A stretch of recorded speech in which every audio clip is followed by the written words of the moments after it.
organic, unpredictable, unknown, lovely, beautiful, a sense of fulfillment. This is part of the pleasures of life and not the chores of life. Coming up today on Daily Iowan TV, how gun laws in Iowa are looking to change. And later, find out more about the renting process in Iowa City. We have your recap from the Iowa baseball game last night and take a look into the Friday starter for the Hawks as well.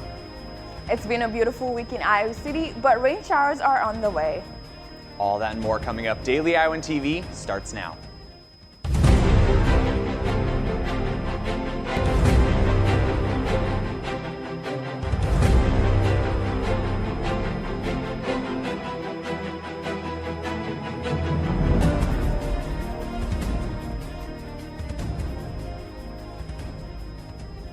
Good morning and thank you for tuning in to Wednesday edition of Daily Iowan TV. I'm Cole Johnson.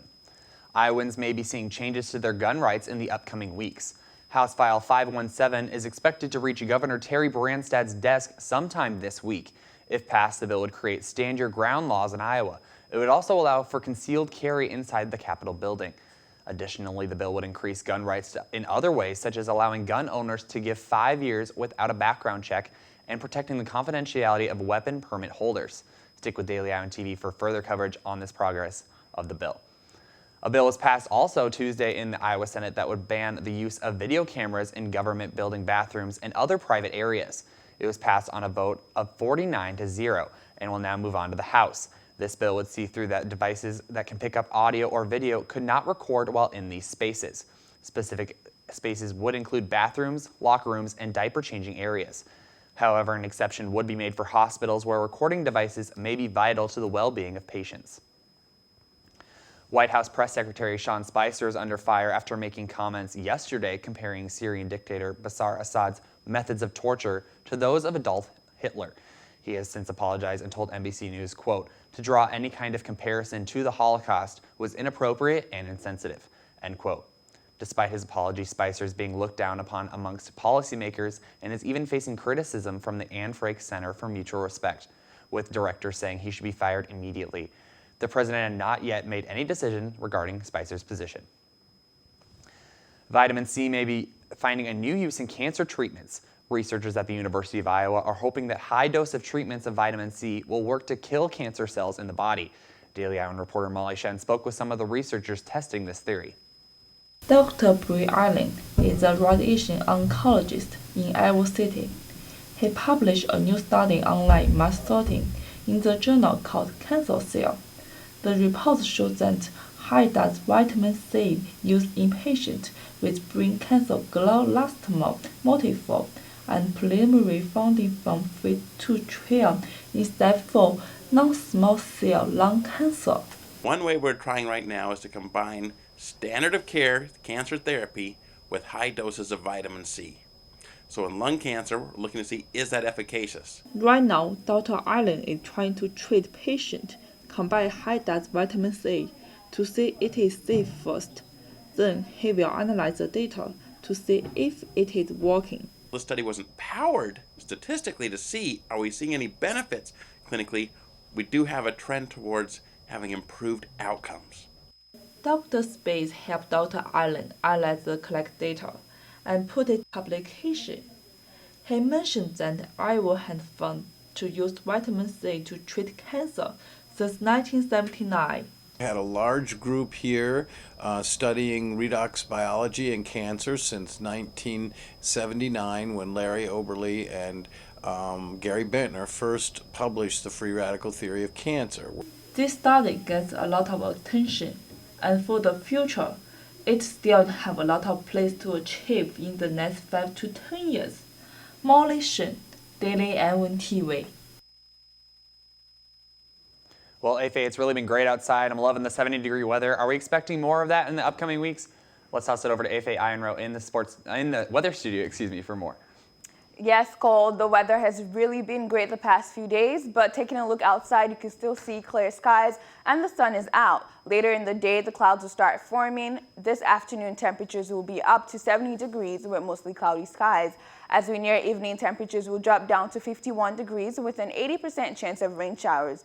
Tomorrow morning, we'll see temperatures in the upper 60s with mostly cloudy skies. Now taking a look at our 6-day extended forecast, it definitely looks like the showers are coming back. Thursday, temperatures will be at a high in the upper 60s with mostly cloudy skies. Come Friday, temperatures will rise into the mid-70s with a low in the 60s. There's also a 60% chance of rain, so keep an umbrella handy. This rain will stick around into Saturday with a high in the 70s and a low in the 50s. On Sunday, the sun will be out with temperatures at 68 degrees. Monday, we'll get a peek of the sun, but expect partly cloudy skies with temperatures at 64 degrees. Tuesday, the rain will be back with temperatures in the high 60s. Take advantage of the warm and sunny weather tomorrow before the rain comes back. That's your weather. Cole, back to you. Thanks, Efe. Utopia, Iowa City's original Froyo business, has launched a new contest for customers. Daily Iowan TV reporter Rachel Valentine has more. Iowa City is full of small businesses, one of which is Utopia, a cheerful hangout spot in downtown Iowa City. Throughout the year, Utopia holds contests and other various promotions to help sell their frozen yogurt and other delicious treats. Right now, a coloring contest is being held for people of all ages until next week.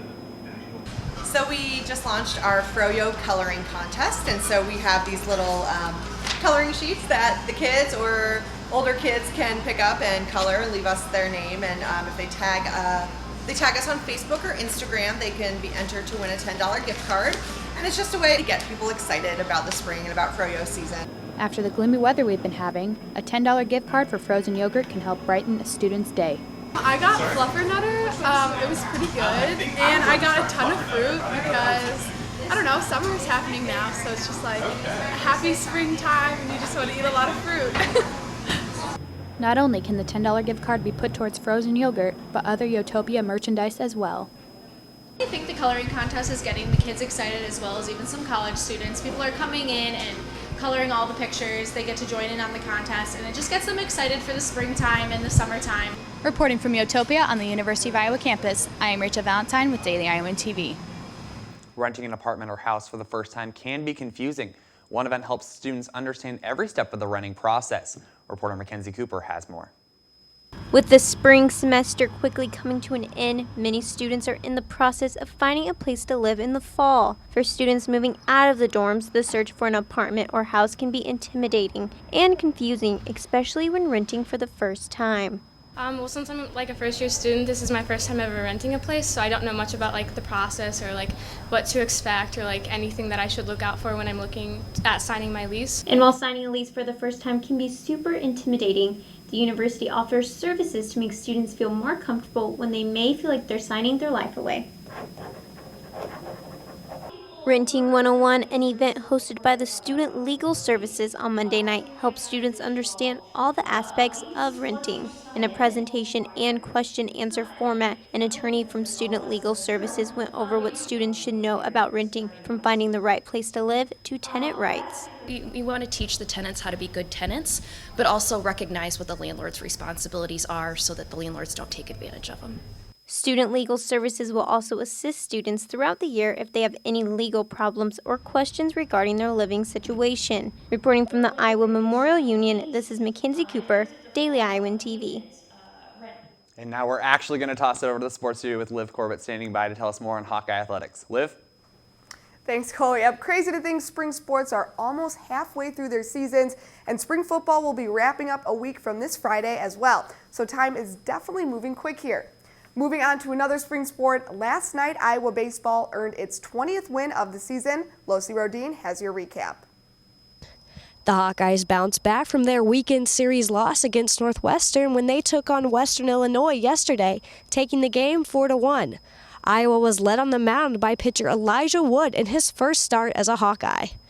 Wood had a little cushion during his start, with Iowa scoring a run in the second off a Mitchell Bowe sacrificial fly to center field that sent Austin Guzzo home, putting the Hawks up by 1. In his sole start, Wood pitched 3 innings against the Leathernecks, giving up only 1 hit and no runs. The reason we went with Elijah was we were looking for somebody to go out there and just pump strikes, pound the zone early in the game and get us off to a good start and let the defense play behind him. And Elijah's been doing a good job of that out of the bullpen. And some other guys have been given chances, and we just felt like it was time for his chance, and I really liked what I saw.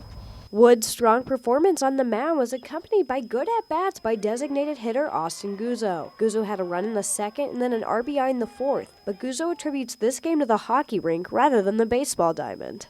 Being a hockey player, I think it goes back to the 45-second shifts. Getting pucks deep, kind of that as in hockey, and getting pucks to the net. I think that's what we did tonight.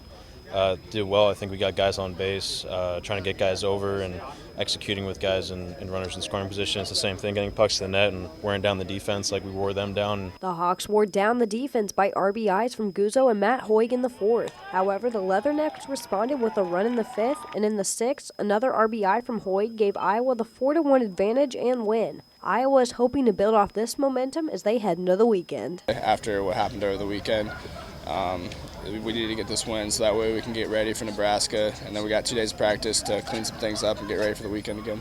Iowa will jump back into Big Ten action this weekend when they take on Nebraska on the road.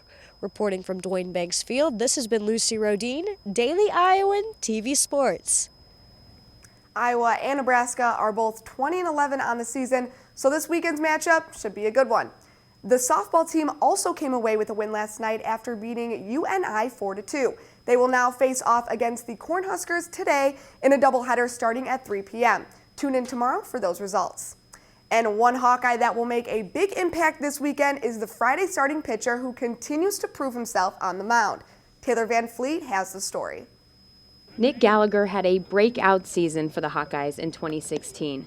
The right-hander went 8-3 and recorded an impressive 2.57 ERA. His standout performances earned him the Friday starter role in 2017. Last year I just worked really hard. Coming into the year I knew I was going to have a pretty big role. I started out as the Saturday guy, and things didn't really go well the first part of the year. But I continued to work hard and trust the process, and I knew eventually if I kept working hard, I would have some success. It starts with his work ethic and his drive and how good a teammate he is, and it just happens to be that he's our top guy. He's our Friday night starter, and he understands the role. He's grown into it. It isn't something that was handed to him, and he's earned it. He competes hard every time out, and that's exactly what you need out of a Friday night guy. Gallagher missed one start at Kansas State this season on March 17th due to some trouble with his arm, but now he appears to be completely healthy. I'm feeling pretty good. 2 weeks ago I had a little arm issue where I missed a start, but since then I've felt really good. And that is how he has looked. The Friday night starter has kicked off the season with a 4-1 record and an ERA of just 2.15 in 46 innings pitched.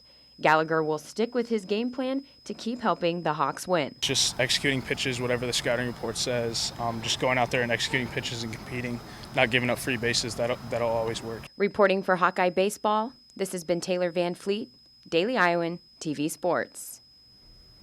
You can catch Gallagher back on the mound for the Hawks this Friday night as they take on Nebraska in Lincoln. Now, the Iowa men's gymnastics team has been selected to the 2017 NCAA National Collegiate Men's Gymnastics Championships qualifier. The championship qualifier will be held on the campus of Army West Point on April 21st. The top 3 squads of each session will advance to the NCAA team finals on April 22nd. The Hawkeyes are one of 12 teams selected to compete at the NCAA Championships qualifier. Iowa enters the qualifier with a number 8 national ranking. Tomorrow, the track team will begin competition in the 59th annual Mount SAC Relays in Torrance, California. Stay with Daily Iowan for those updates on the results. And tune in tomorrow to hear from the new quarterbacks and wide receiver coaches. Cole, back to you. Finally today, a 16-year-old is about to give Ellen DeGeneres a run for her money. Carter Wilkerson took to Twitter to ask fast food chain Wendy's how many retweets he would need in order to receive free chicken nuggets for a year. Wendy's replied with 18 million retweets, and now Wilkerson's tweet is on track to become the most retweeted tweet of all time. The post with the most retweets is still Ellen DeGeneres' 2014 Oscar selfie with over 3.2 million retweets. And thanks for tuning into this edition of Daily Iowan TV. Be sure to pick up a copy of the Daily Iowan. Have a great day, everybody.